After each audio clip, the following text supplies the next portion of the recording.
G'day, I'm Martyn Iles, and this is 2019's first episode of The Truth of It. Welcome back.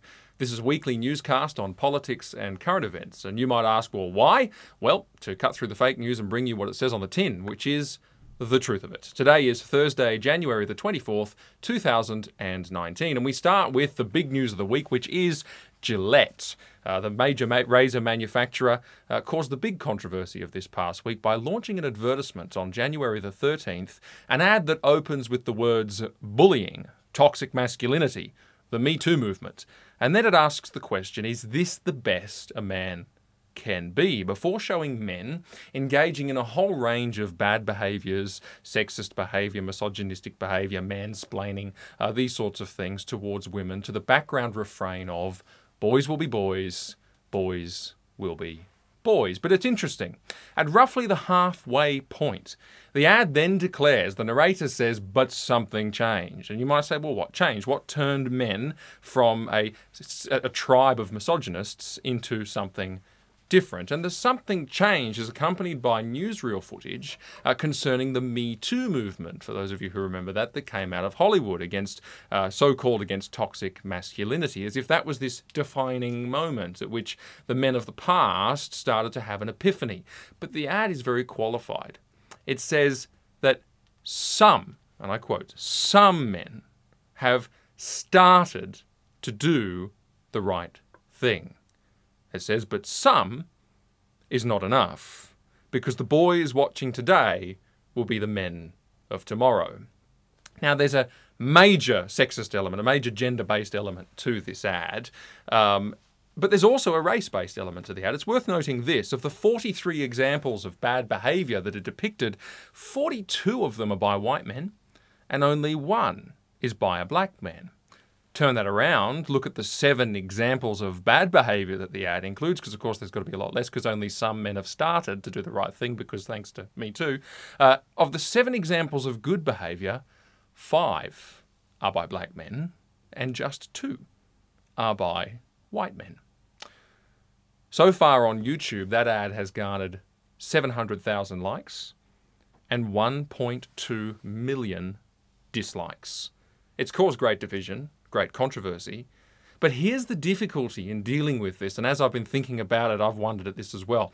Many people will watch that ad and they will say, well, is there really a big deal? What's wrong with saying that, well, it's a bad thing for men to behave badly towards women? What's wrong with saying that the boys of today will become the men of tomorrow? At least those points are reasonable, right? And do you know what? There's some truth in that.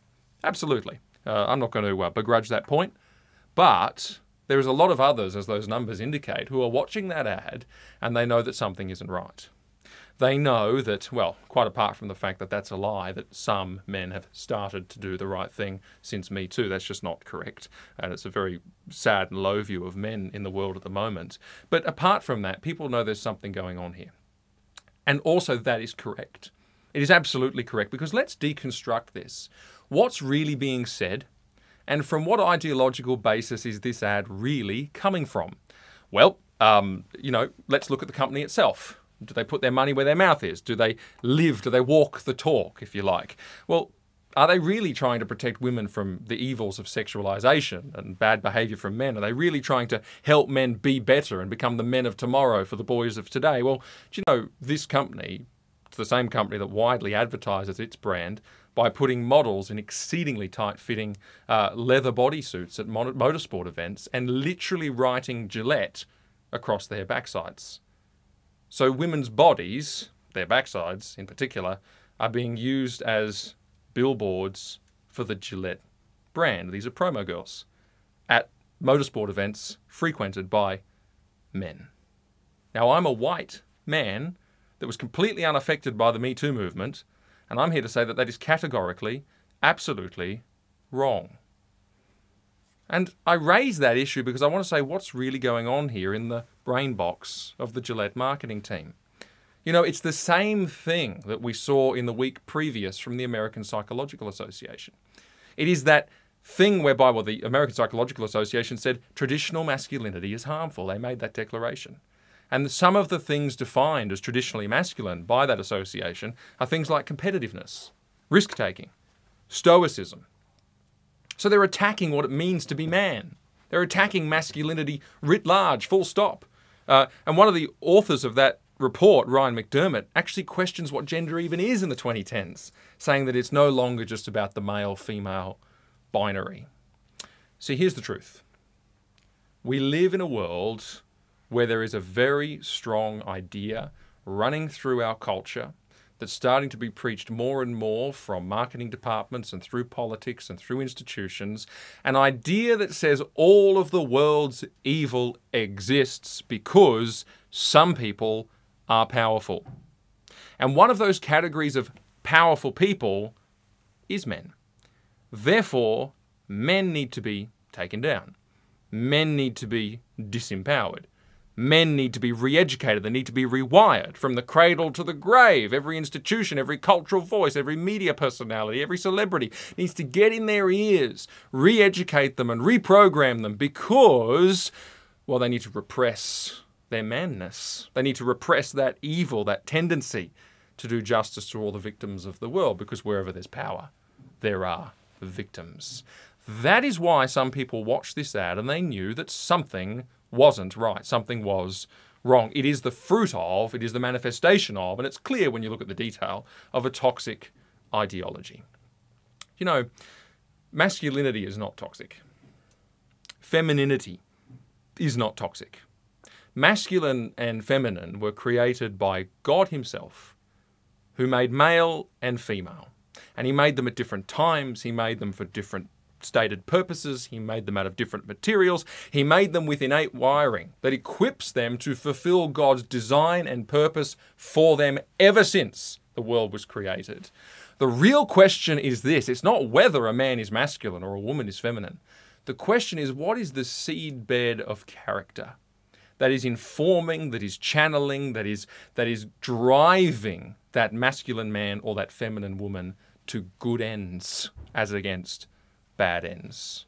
Do you know a man who is a man of character will take his masculine traits, whether that is a proclivity toward risk-taking or the desire to be an example, which many men carry, or a willingness to protect others, or a desire there is to be a provider for others, or an innate stoicism or an emotional resilience that a man may have by virtue of these traits. Or, you know, what he's going to do if he's a man of character is he's going to channel those things. He's not going to destroy them and deconstruct them and question them and tell his sons not to model them. He's going to channel them towards good ends.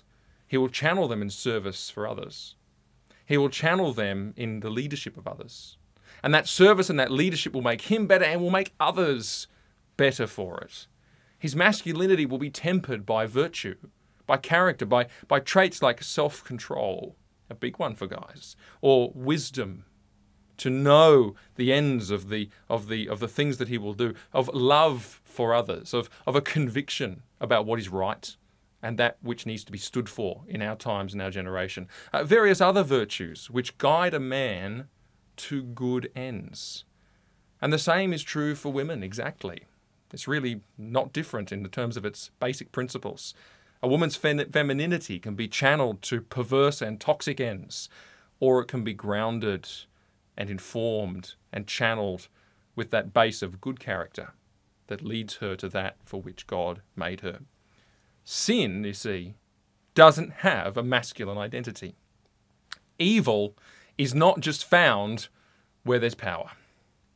Sin is actually the human condition, not the masculine condition. And evil is found, sadly, throughout a fallen world, not merely in structures of power. Let me say this. The solution to the human condition is always Christ and his character. And that doesn't erase male and female. But I want to point this out in relation to the whole business, the whole ad.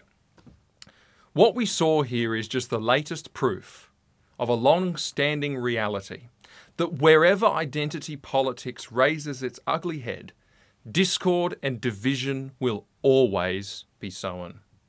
And the last thing that we need in this generation, particularly for our young people, is to pit them against each other and to sow division. Men and women need each other. They don't need to be against each other. Our young people need to be in good marriages, good relationships. They need strong families. And identity politics is rending those things apart across a massive spectrum of different character traits. And I fear that we will rue the day that we said masculinity is evil. We will rue the day that we pitted men and women against each other in a struggle for power. And we will rue the day that we stopped holding high the character of Jesus Christ and teaching that and instilling that in the people of our times.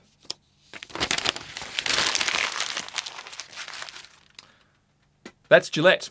Now we're moving on to politicians who are resigning. And there's actually quite a lot of them. There are probably more government MPs and senators coming down the line because, let's face it, the writing is on the wall. All predictions are saying that May is going to be a wipeout for the government. And if you're an MP or a senator with career prospects, you're going to start weighing up your options. So there'll be more. But we've had David Bushby, senator. He's gone. We've actually had Jacinta Collins, although from Labor, she's gone as well recently. But also considering resigning reportedly are Craig Laundy, David Coleman, Julie Bishop, all coalition MPs. But the big surprise came this week in the resignation of Government Minister Kelly O'Dwyer. You know, Kelly O'Dwyer has long been something of a pin-up for the fact that women can have it all. They can be a high-flying government minister, they can be a mother of several kids, they can be a wife and all of this. And yet, after occupying that role for some time, she's resigned. And she cited her young family and the desire to not consistently miss out, I quote, on being with them in the coming years. She said, "This does not mean that women need to choose between family and public service. They don't." And yet, as she was saying that, she was. She was choosing between family and a political career at this stage of her life. And you know, it is a sad reality. There's no doubt that politics is becoming almost totally incompatible with family life. Resignation after resignation from both men, mainly men, and women in recent years has come through citing family reasons. And most of those are for real, because politics is a brutal life. It's a life on the road, it's a life working nights, it's a life in which you're driven by external circumstances, it's a life in which you can never just really switch off. And so what are we to make of this? Well, you've got the opinion of Sally McManus, the ACTU unionist, who showed no empathy for O'Dwyer. She said that she'd simply thrown in the towel. But you know what I say to Kelly O'Dwyer, and I say to the number of others, the men and the women who have tendered resignations for this reason in recent times, I say good on you. Honestly, good on you. Good on any MP and senator who realises early that they're a father or a mother first, and they're called to love their families absolutely. If your career doesn't permit that, leave or change something. Time and again, you know, this is an early lesson for me, time and again, I've seen people, normally men, who make that realisation too late. When they're full of pain, they're full of regret, when their kids are too old, when they've missed out, when their marriage isn't what it could have been. That's not right. The Christian response is, you know, Miss O'Dwyer, Godspeed and God bless. And look, I trust that if there's any who cannot reconcile the two, that family will always win, because that is what God has called us to first. Do you know, nothing in what I just said there is intended to be gender-based. That's a man and a woman comment, and in fact it's mostly something that's applied to men. But simply by virtue of recent debates and the participation of Ms. O'Dwyer and others in those debates, the gender issue comes up yet again. That's the world in which we live. And the issue of quotas. Do we need more women in Parliament? Do we need more men in Parliament? You know, they're all saying that there should be 50-50 quotas. Look, let me just make a few observations on that. The only reason somebody would say that quotas are important is firstly if they think that the giving of someone power in politics or business is a measure of how we value them. So if less women have that power, we devalue women. That is complete rubbish. Complete rubbish. It's got no Christian grounding whatsoever. And in fact, Jesus showed the opposite values system, where he showed that he valued totally those who were of pure hearts, those who sought God, who were usually people of no earthly status and no earthly station. In fact, his own mother was a peasant woman from a backwater town who had nothing except her character. So that's an inversion of Jesus' value system. Or sometimes people might say, well, the disparity between men and women in these places is only the product of oppression, societal oppression or masculine oppression, or or something like that. But of course, again, as I was saying before, male and female were created different, with different innate wirings, with different purposes, different reasons for existence, different psychologies, and the studies are now showing that. One of the great perplexities, they say, in psychological science at the moment is the realization that when you maximize choice for men and women, you actually maximize their differences. And you maximize the differences in their choices between careers as well. Now, if that's the way it is, because God made male and female, well, so be it. Which leaves us with, well, some people would say, well, you know, in order for women to be properly served, they must be served by other women. Or for those who take the identity politics to the nth degree, you have those who say, well, homosexuals can't be served properly in politics and parliament except by other homosexuals. Or people of different ethnicities can't be served properly except by people of those same ethnicities. Well, that's the end of this identity politics game. And once again, it's a completely anti-Christian idea. Do you know, politics is a question the politician is called to exalt what is right and to punish what is wrong. The politician is called to do what Solomon did, which is what he prayed for wisdom, that he might discern between good and evil, that he might be efficient and able to govern a great people. Politicians are asked to discern those things that don't change, that are not identity-based, that are right and that are wrong. And you can serve people, however, you can always serve people, whoever they are, by achieving that purpose. And you know, the ultimate fact is this: Jesus didn't have to be a woman to save women.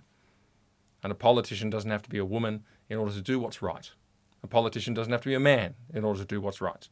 A politician has to be a person of fine character. And so the gender quotas thing keeps coming up. But you know, we should allow things to take their natural course. And I think the natural course would be that there would probably be a few more men in politics, but there'll be a few more women in plenty of other areas. That's that. Next issue is school freedom. The School Freedom Bill is back late last year. You will have probably caught wind of the fairly robust debate in the Parliament about the fact that there's a bill that's been introduced that threatens the religious freedom of Christian schools. It's an amendment to the Sex Discrimination Act, and it was brought in because the claim was made, well, religious schools are able to expel gay and transgender students, and therefore we need to amend the law. And all the schools said, well, whatever, no worries, nobody uses that right anyway, so go for it. But the bill that was introduced by Senator Penny Wong went an awful lot further. That bill, in fact, applies to any religious institution, not just schools. It would include tertiary providers and others. And it applies to the provision of education. And so you say to yourself, well, okay, let's take the schools issue. Is not teaching safe schools discrimination? Is it detriment to homosexual kids because you're not teaching them about their identity? You know, there's some suggestion from other countries that that might be the case. Or worse still, is the overt teaching of a biblical sexual ethic detrimental to gay kids or transgender kids? Is the enforcement of gender-based school policies detrimental? Is, you know, the answer legally is probably ultimately going to be yes. And so this bill prevents schools from teaching the Bible. It prevents schools from teaching Christian ethics. It prevents schools from having policies that uphold those things and living consistent with those things. But also, I mentioned before, it doesn't just apply to schools. Is a church body that conducts a sermon engaging in education, like the provision of education? If it is, we're in big trouble. What can the sermon say and what can't it say? The bill threatens to be one of the biggest assaults on religious freedom we've actually seen in Australia. There was an inquiry into that bill over Christmas when it failed to pass last year very closely. ACL put in a submission to that inquiry with 242 others, and the debate is coming back on in February. Now, Tanya Plibersek was out at the end of the last debate, and she was saying this is simple. We don't support discrimination against children. If we don't support discrimination against children in our schools, then we support the bill. We should not allow this to be complicated by political agendas, other than the simple desire to let our children live their true selves and not be discriminated against in their schooling. Now, the fact is, no one disagrees about that. No one disagrees that a kid shouldn't be expelled from school simply because of their same-sex attraction. The fact rather is that this debate is about the freedom to teach Christianity. It's that simple. The fact is that no school wants to expel a kid simply because they are gay. The fact is there are no examples of gay kids having been expelled simply because they're gay. That is the nature of this debate. And what you can do at the moment is just go on the Australian Parliament website and you can look at the senators that represent you in your state, and especially focus on those that are not Green, not Labor, and not Liberal. So if they're Centre Alliance, if they're Independent, if they're One Nation, if they're United Australia Party or something like this, look at them and call their office and let them know that you would like them to vote against Penny Wong's amendment to the Sex Discrimination Act when Parliament resumes in February, and that you really, really care about the freedom of religious schools to teach Christian values. And if you have kids in a Christian school or relatives or you know someone, even better. Say, look, we've made sacrifices for this child and we want to protect the integrity of their education. Senators are listening. And if you make those calls to the crossbench senators between now and the middle of February, a trickle of calls that could really make all the difference. Now, this schooling issue is not just something that we see in Australia. There was a huge controversy about this in the US recently when it was revealed that Mike Pence's wife volunteers for a Christian school that has a traditional Christian sexual ethic and gender identity ethic. And that's been a huge blow up, and there's been huge controversy, and they've criticised Mike Pence and his wife tremendously. But it's not just the USA. There are other countries that are way further down the line than we are. And that takes me to the Wunderlich case, which is a German case. You see, in Germany, homeschooling is actually illegal. They're that far down the line. And despite that, Dirk and Petra Wunderlich, they've been engaged in this long struggle with the German state over the right to homeschool their children. They have 4 kids, and in 2006, while they were homeschooling, they were fined several €100 for doing so. And then in 2008, after continued pressure from the government, they left their own country. They moved to France. And in France, they tried to homeschool their kids. But of course, the German government pursued them. And in a cross-border intervention, the German government pursued them into France and got French authorities to actually come and remove their kids from them in 2009, sorry. And then in 2012, they got those kids back after a few days, mysteriously. And then they carried on their merry way for a time. But in 2012, they had employment struggles. They had to move back to Germany. And you can imagine what happened thereafter. Shortly afterwards, the German district court took legal custody of the Wunderlich children, gave them to German social services. There was another removal of the kids. This time they were disappeared for 3 weeks. Wunderlich's passports were revoked during that time. And it was really, according to the parents, an incredibly stressful and difficult time, as you can imagine. And, you know, with the help of the Alliance Defending Freedom, the Wunderlichs sought to defend their right to homeschool. The European Convention on Human Rights protects the right to family life without state interference. And they used that right to challenge the German state's actions. But, unfortunately, the European Court of Human Rights upheld the validity of homeschooling and said that the German government had done nothing wrong. Robert Clark, who's lead counsel on the case, said this. He said, "The people who have consistently shown the most concern for these children through proceedings are the parents who have fought for justice ever since their children were seized. From the very beginning, they chose to live a frugal life so that they could be at home with their children as they grew up. The overt assumption here that parents do not have their children's best interests at heart and that the state knows better should trouble any parent, whether your children are educated at home or at school." And that's what's going on here. There is an underlying belief that the parents don't know. There is an underlying belief that religious institutions don't know. But the state knows. And the state-enforced orthodoxy on social matters, and particularly in the Australian context on sexual orientation and gender identity matters, is to be preferred. And therefore, the rights to educate our kids in accordance with our moral and religious values will be stripped away, even if it means, as in parts of Europe, the banning altogether of homeschooling. I'm going to finish on a good news story. A good news story, which is the March for Life.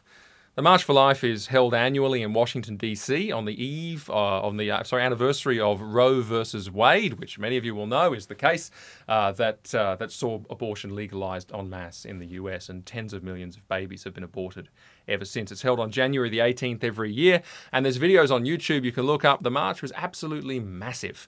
It's become the biggest human rights demonstration in the world. And this year was addressed for the first time by a sitting president. And Donald Trump made some really good comments, actually, which you can look up online. But I want to focus on the speech by Ben Shapiro. And this is a lengthy extract, but it just nails the issue. He says this, and he's speaking of Roe versus Wade and the avalanche of abortions in the US since the 70s. He says, "We pretended that human beings were not actually human beings. We pretended that human beings with DNA different from their fathers and their mothers, human beings developing in their own red blood cells by 12 weeks, their own fingerprints by week 8, their own developing eyes, legs and hands by week 5, their own forming nervous systems by week 3. We pretended that these were not human lives at all, but disposable balls of meat. We fought to avoid looking directly at the ugly truth of what we had done. We created euphemisms, termination of pregnancy, abortion, choice. What we were really engaging in was the mass killing of the unborn, of course. Millions of children who would never be held, who would never open their eyes, who would never see the sun rise, who would never become parents and then grandparents. The dismemberment of babies in the womb, the torture of tiny bodies. And we told ourselves that we were virtuous for our lie. We reversed good and evil. We told ourselves that the killing had to continue, because if it didn't, we would be disadvantaging women, or raising crime rates, or imposing economic hardship. We told young women that abortion wasn't merely a choice, but a valuable and worthwhile choice. We told them to shout their abortion, to be proud of participating in the killing of the unborn. We excised those who stood for life.